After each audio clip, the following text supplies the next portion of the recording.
Adhyay, and today's shloka is number 45. So let's read it first.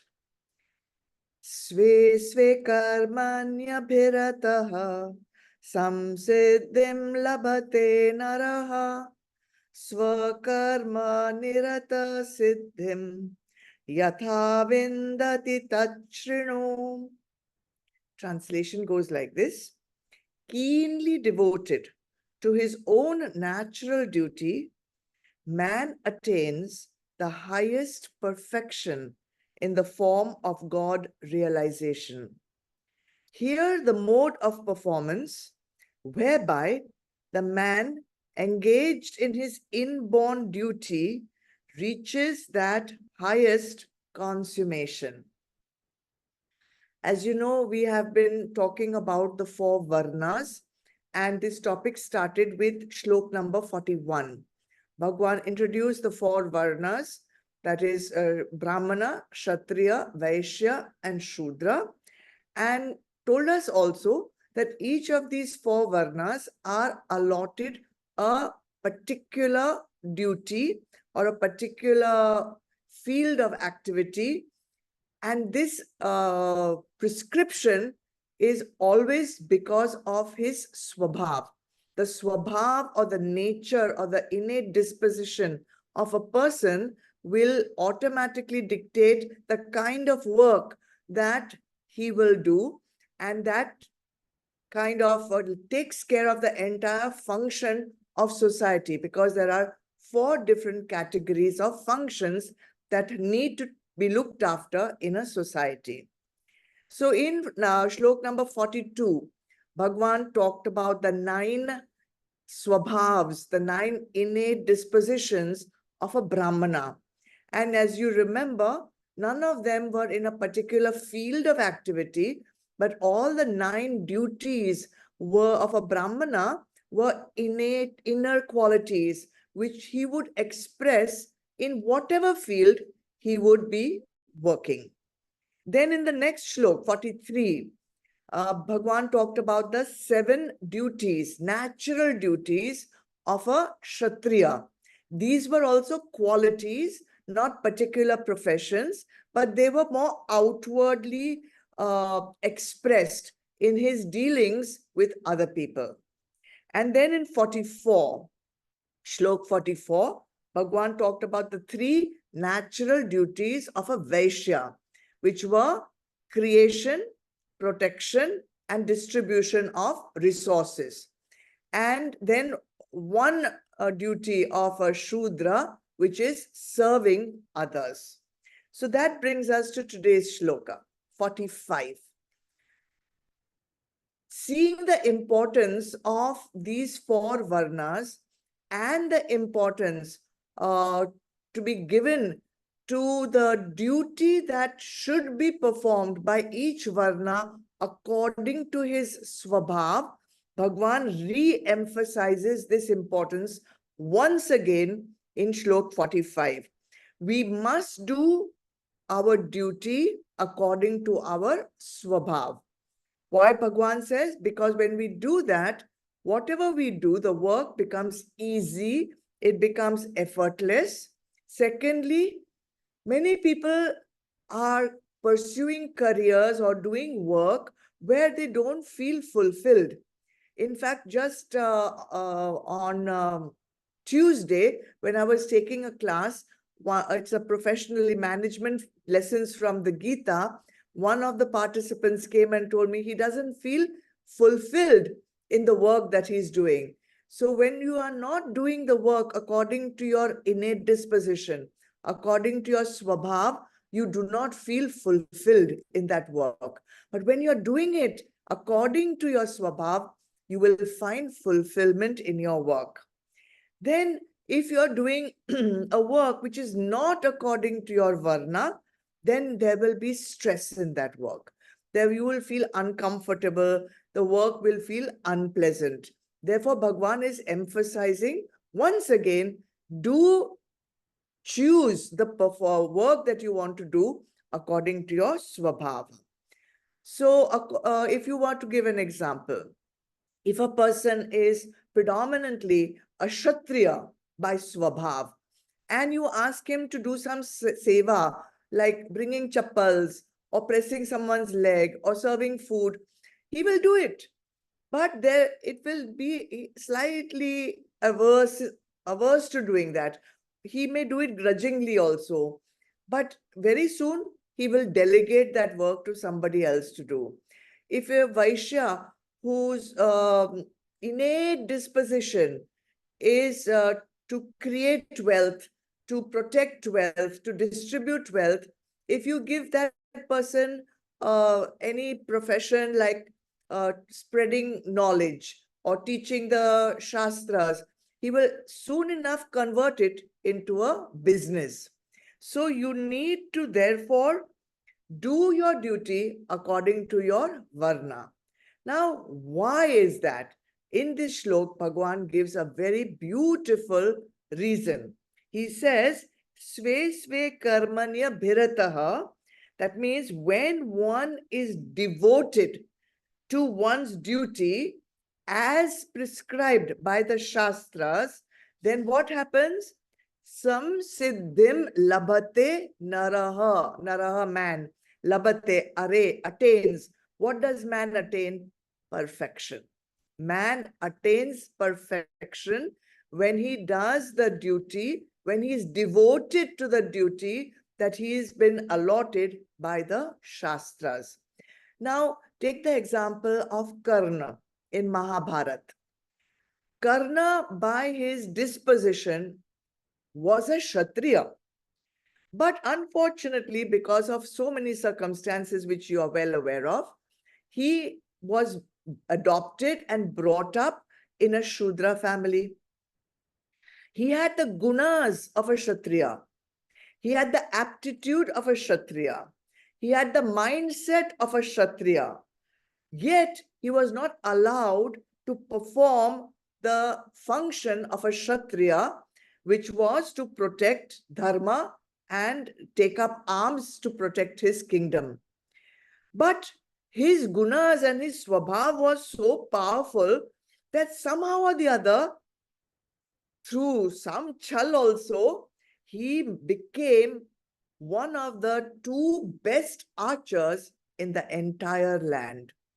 So his swabhav pushed him to perfection in the field that was an innate disposition of his nature. So sam siddhim, perfection.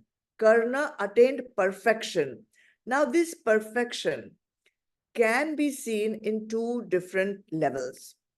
Karna attained perfection in the field of his activity, archer. He became the best archer. Along with Arjun, he was the best archer in the land. So you can attain perfection in the field of your activity. There's another way, another point here which needs to be noted, and that is the real reason why Bhagwan is emphasizing that you should do the work that is according to your prescribed varna. And that perfection which he talks about is total chitta shuddhikaran, total inner purity. Everyone is striving through sadhanas to attain purification of the mind. Bhagwan, of course, categorically says you will have self-realization, but self-purification is an integral prerequisite for self-realization. So first and foremost, self-purification has to be attained. And being devoted to the work that has been prescribed to you by the Shastras according to your swabhav, the biggest benefit of that is purification of the mind. So we want to attain a state where we are at the most sattvic that we can be. The most sattvic that we can be, that will be chitta shuddhikaran. And once you reach that total sattvic state, the rest of the journey happens through grace. So your Purusharth needs to be up to that point of being highly, mostly sattvic. And this is happening through action. Now we will wonder, action we have learned incurs karma. So action is a cause of bondage. Then how is it that action here is being prescribed as a means for liberation through self-purification?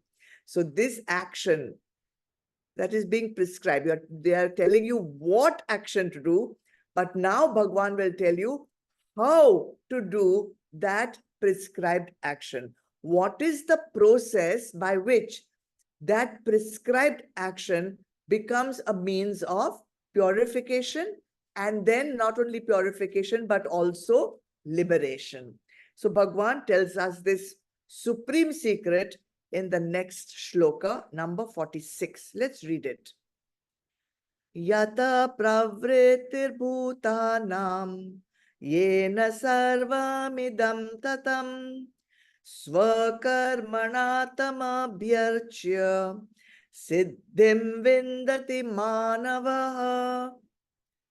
From whom all beings come into being, and by whom the whole universe is pervaded.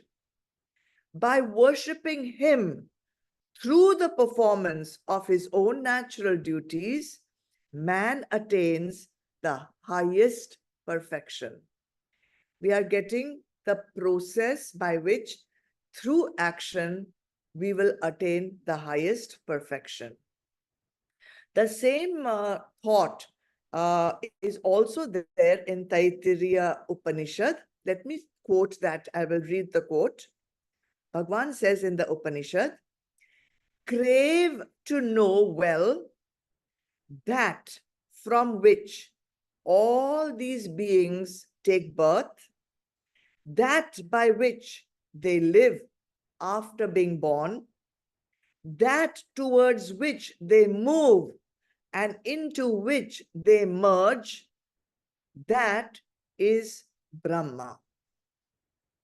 The ultimate knowledge that we need to know is to know oneself, to know who we are, to know that we are Atma, and to know that Atma is nothing different from Brahma.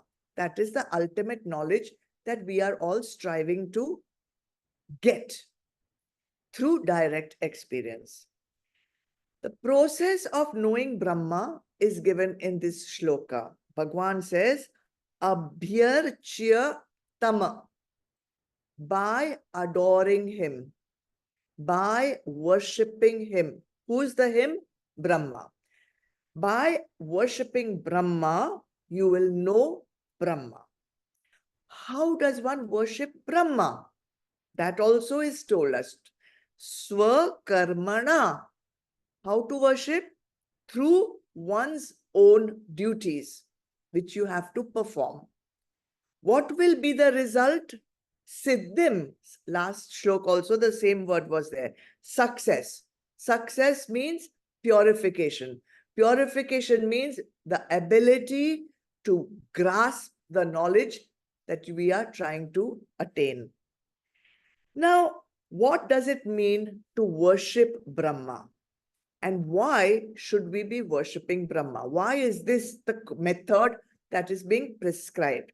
So that comes in these two words, Yata Pravritir Bhutanam. Yata Pravritir Bhutanam means from whom all creatures originate. If we want to worship Brahma, we must know what is Brahma. So Brahma is that from whom all creatures originate. The word over there is pravritti, very important word. Pravritti means movement outside, movement towards action. Pravritti means action. We need to know from where action originates. Because through duty, we have to worship. Means through action, we have to worship. So we need to know, where does action originate? Or most of us, action is what happens in the outside. Like I move my hand and there is action. I move my legs and there is action. I do a duty, that is action. I read, I walk, I produce, I grow, I create. That we understand as action. But from where has this action originated? We need to find that out. So if you trace the action backwards towards its origin, we will discover that action originates in the heart, not the anatomical heart, not the heart which pumps blood, but the spiritual heart of every being, which is called Hridayam. Hridayam means Atma. Hridayam means the divine core of every being. Atma, Brahma, all one and the same thing, Hridayam. Now, action is originating there in the core of our being. The first form of that action, as it originates from Hridayam, is the awareness of I. Okay. First, you are aware of I. From that awareness of I arises a thought. And from that thought comes action. Okay. So awareness of I, coming from there is a thought. And from that thought comes the action which you and I can see visible. Example, let's see. You are fast asleep in the night. You wake up in the morning. What is the first thing you are aware of when you wake up? I. You are aware of yourself, isn't it? You are aware that you are there. Awareness comes from that innermost being. Nobody is telling you, hello, you are X, Y, and Z. Hello, you exist. No, you are simply aware, because from the Hridayam, from the core of your being, that awareness arises. Okay? Once that I, awareness of I, comes there, then comes immediately the thought, I am awake, right? I am awake. This is a thought. And from that thought, one more thought comes, let me get up. Or maybe you'll say, let me go back to sleep. All right. So one thought has come. And only after that thought, the action comes. Either you'll get up or you'll go back to sleep. Both are actions. So the origin of the thought, of the action, is the heart. Starting with I, awareness, thought, and then comes action. So all actions arise from Brahma. All actions arise from Brahma. Hridayam, Atma, core being, Brahma, one and the same thing. So if all actions originate from Brahma, the spiritual process is what? We have to trace all our actions back to the self. Trace our actions back to the self. How? This is called sublimating all actions into a worship of Brahma. Our actions are outside. Now we have to take that action as a worship of Brahma internally. So we are transforming an outward movement called pravritti. Remember that word? And we are transforming that pravritti, outside movement, into an inward movement, going back to our source, an inward movement of worship. We change this pravritti into nivritti, going inwards, nivritti, an inner flow, you can say, back to the source.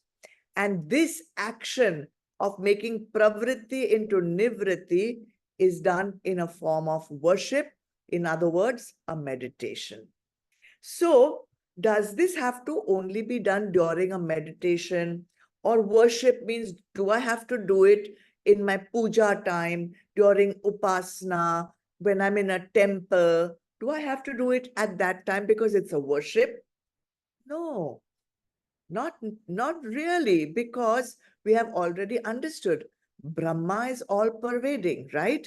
Brahma is not just in the temple. Brahma is not to be worshipped only when we are doing puja. Brahma is sarva vyapak, all pervasive, everywhere, in everyone, in everything. So this process is recommended for all actions.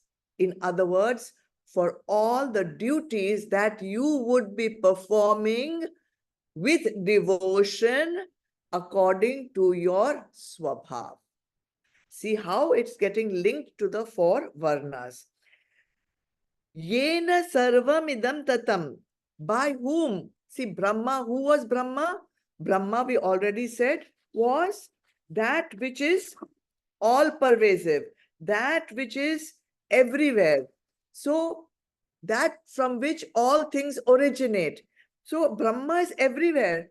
So in every duty, in every action, we need to perform as a worship towards that Brahma. So if Brahma is everywhere, in everyone, in us also, then why is it that we do not feel that Anand within us? Because Brahma is Satchit Anand, is a Swarup of Anand. Why we don't feel that Anand? Why we don't experience that Anand right here, right now? Because there are layers and layers of impurities in the form of the six enemies, Kam, Krodh, Lobh, Moh, Mad, Matsarya, in the form of Rag and Dvesh, attachment and aversion, in the form of avidya, ahankar.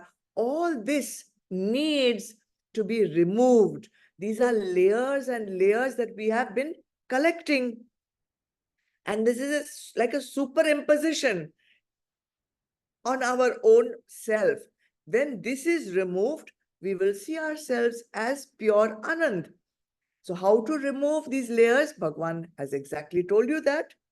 By worshipping Brahma through all our duties. Swakarmana tama bhyarcha, by worshipping him through our duties. Whatever action we do, whatever thought we have, whatever word we speak, whatever it may be, do it with devotion, do it with joy, do it as a puja, do it as an offering, as a devotion towards Brahma. And you can do that only if you're doing things according to your own swabhav. That's where you'll feel fulfillment. That's where you'll feel the joy.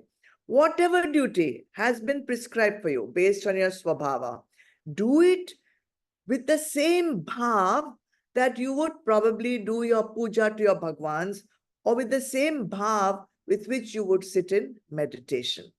Whatever prarabdh you may have earned through your past lives, perform those actions for your prarabdh with a divine mindset, you can say. What is that mindset that you need to have?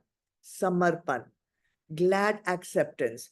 Whatever prarabdh, whatever duties you will be doing will be based also on the prarabdh. So do all those with samarpan bhav. Do all those with glad acceptance.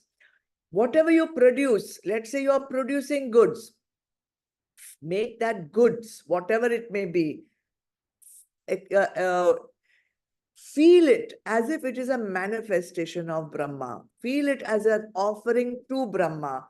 It is arising from Brahma and it is being offered back to Brahma. The same story comes with the Kabir. You know, Kabir was a weaver, but he was also a philosopher. And while he would weave, he would people would gather around him and they would listen to his words of wisdom, and they would see Kabir as their guru. So they would tell him, why are you doing all this work and then making cloth, then walking to the market and then selling that to earn money? We will look after you. You stop this weaving, stop this work. Kabir said, you know, this is not my work. Weaving is not something that I do to earn money. This body knows how to weave. That is my innate disposition. That is what I know. It doesn't know any other work. This is what I do. And through this work, I worship the Lord. The Lord can come in many forms. This weaving which I'm doing, this is my puja. I am not working. I am worshipping. I'm not doing this to earn money. So in that same bhava, whatever work you do, that is what your body knows. That is what your innate disposition tells you to do. Do it as a puja. Do it as a worship. What will happen? The action, whatever you're doing, your profession, your work, it will become bhakti. Your work will become bhakti. So what will happen? Karma yoga and bhakti yoga will merge and become one. Karma yoga and bhakti yoga. Karma yoga action, bhakti yoga worship. This becomes one and the same.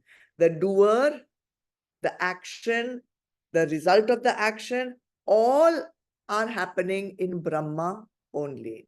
And that is what is the meaning of Karma Yoga being mastered. And what is the benefit of that? Siddhim, purification. Result of Karma Yoga is purification. You will reach 100% sattvic disposition. After that, Chit Shuddhikaran happens, one step closer, many steps closer to liberation. So that is what Bhagwan is telling us in these two beautiful shlokas. Why to do the work according to our swabhav and what it will gain, what we will gain by doing that. Take this home with you for 1 week. Find out what is your attitude towards your prarabdha. Your prarabdha is going to dictate what work you do, right? Where you are situated, your situation in life. So what is your attitude towards your prarabdha? And what is your attitude towards the work that you have to do, that you are called to do? Are you doing it as worship? Are you doing it with devotion? Is this work suited to your temperament? These are the things we need to check, okay? From these two simple shlokas, which are so beautiful and so pregnant with wisdom. More next week. Oh.